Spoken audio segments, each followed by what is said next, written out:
Pendulum ki video haipetang yengminarase ko pendulum ki video saragadi sum haidi mamangda yengiba ngaidi khangbiramgani ko haidi pendulum dowsing akoina tawbase haidi sigi akoina sigi pendulum se sisnaraga haidi aina pamiba aina sum khalliba poto haipetang check tabo wane basida aina ngasi gi oina handaki haftagi oina adumaina lakadori ba suguma mayam se ko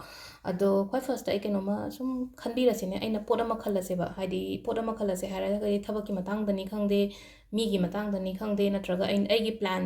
aina hajik lakadori matamsida aina kainoma sum khallase ba haidi poda ma khanbirone potse ko haidi yani yes or no natraga haidi karam kanba kari numita toba yagadagi ain haidi yes or no duna makhala ama leikre na ko aduna tabi aduna taba ama tana haidi kari numita ai toba yagadagi sigi thabakse kai numita chatluge natraga aina hajik ngaire potse haidi karamba thadaga yagadagi kaina adumaina hai tare ko do khanbirase ba haipetang tha da khallashu yai natraga numit ki oina haitar hafta gi oina yangpone numit ki so haipe check tawwe aduga aina je khaliba potse yes or no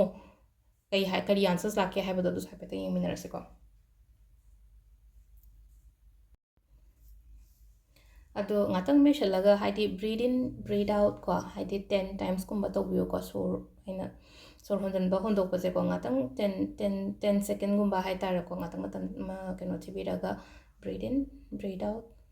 breathe in breathe out breathe in breathe out breathe in breathe out breathe in breathe out breathe in breathe out breathe in breathe out breathe in breathe out breathe in breathe out 10 times 10 second gumba aina haidi short se haidi chingjanba thadokpa dumai to inhale exhale to kare ko adu haipetang yengase ko sigi keno se haidi kai lakhe hapto ko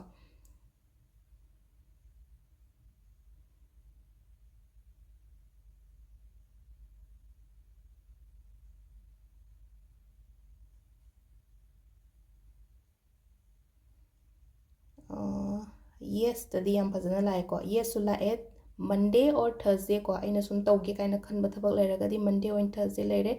aduga amana June July ko June July or December sai sida tarani ko hari somna kuina khara sangna ngai ba thabak tha daga ngai boi taragadi June July or December da ma ko aduga sida answer na yes aduga Thursday or Monday gumba da tawbi ba ko somna pangthoke kaina khalliba thabak se